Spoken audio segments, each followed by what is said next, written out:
Set number 1 2024 जिसका code होने वाला है 824IJ। तो इसमें हम केमिस्ट्री के क्वेश्चन को सॉल्व करेंगे। तो हमारा पहला क्वेश्चन है कि संरचना सूत्र लिखिए।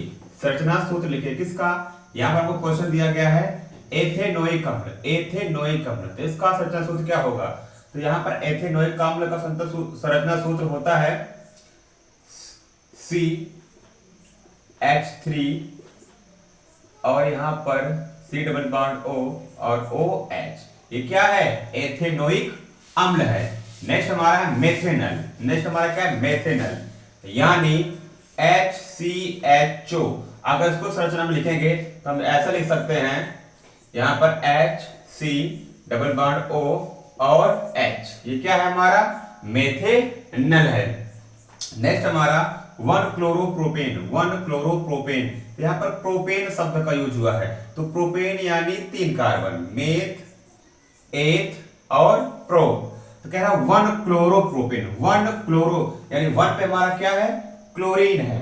अब हम क्या कहेंगे? कार्बन की बैलेंसी को संतुष्ट कर देंगे। तो यहाँ पर 2 कार्बन और यहाँ पर भी 2 हाइड्रोजन। सॉरी, यहाँ पर 2 हाइड्रोजन होना चाहिए, तो हमने यहाँ पर 2 हाइड्रोजन लगा दिया है। 2 हाइड्रोजन, 2 हाइड्रोजन और यहाँ पर 3 हाइड्रोजन। तो यहाँ पर संरचना सूत्र बन गया किसका? 1-क्लोरोप्रोपेन का। नेक्स्ट हमारा नाइट्रोमेथेन। नाइट्रोमेथेन यानी CH3 और NO2। ये क्या है? नाइट्रोमेथेन है। अब इसको संरचना में तोड़ेंगे तो हम तोड़ कह सकते हैं, कार्बन से क्या है? 3 हाइड्रोजन जुड़ा हुआ है, 3 हाइड्रोजन यहाँ पर बना देंगे। उसके बाद में ऑक्सीजन, उसके बाद नाइट्रोजन।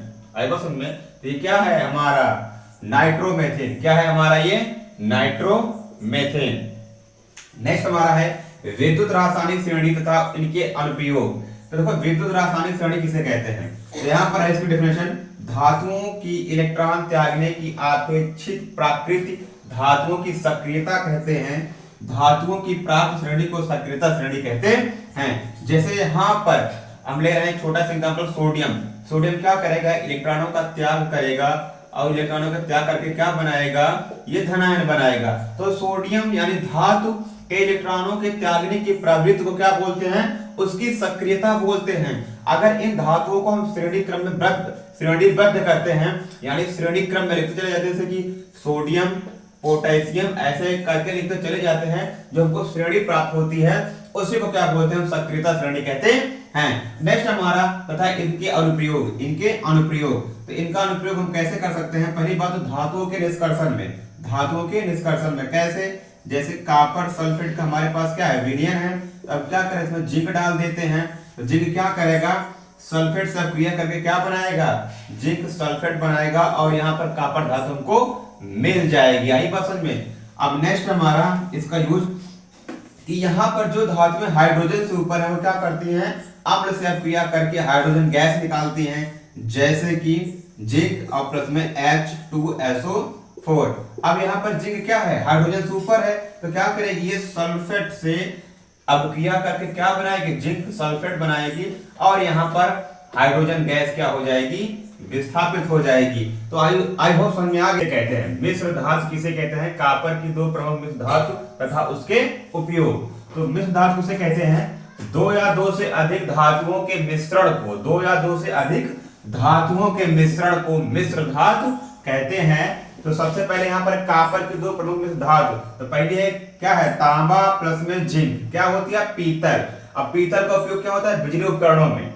दूसरा है तांबा प्लस में टिन। क्या बनता है? कांस्य बनता है, जो कि हमारा उपयोग होता है मूर्ति को बनाने में। आई पास में मूर्ति को बनाने में। नेक्स्ट क्वेश्चन हमारा है कार्बन की संयोजकता पर संक्षिप्त टिप्पणी लिखिए। तो कार्बन की संयोजकता पर हमको क्या लिखना है? टिप्पणी लिखना है। तो सबसे पहले हम कार्बन का प्रतीक जानेंगे। कार्बन का प्रतीक क्या होता है? C होता है, जिसका परमाणु क्रमांक होता है 6। जिसका परमाणु क्रमांक कितना होता है? 6। और इलेक्ट्रॉनिक विन्यास 2 और 4 होता है। तो यानी कार्बन के बाहरी कोश में कितने इलेक्ट्रॉन पाए जा रहे हैं? 4। तो ये 4 इलेक्ट्रॉन पाए जा रहे हैं। तो ये 4 क्या प्रदर्शित कर रहा है? इसकी संयोजकता यानी संयोग करने की क्षमता को। तो आई बात समझ में? तो कार्बन संयोजकता कितनी हो जाएगी? 4 हो जाएगी। अब नेक्स्ट हमारा है बेकिंग पाउडर का रासायनिक नाम व अणुसूत्र गर्म करने पर क्या होता है। तो बेकिंग पाउडर का रासायनिक नाम क्या होता है? तो बेकिंग पाउडर का रासायनिक नाम होता है सोडियम बाई कार्बोनेट। क्या होता है? Sodium by carbonate. अब नेक्स्ट है हमारा अणुसूत्र। क्या होता है इसका अणुसूत्र? NaHCO3, sodium by carbonate, NaHCO3। अब यहां पर अगला है कि हम सोडियम बाई कार्बोनेट को गर्म करेंगे तो क्या होगा?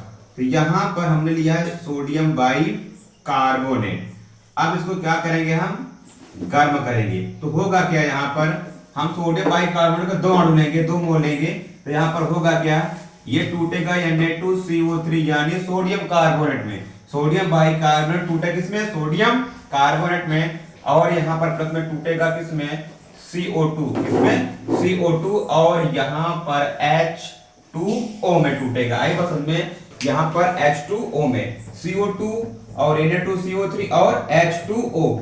आई बस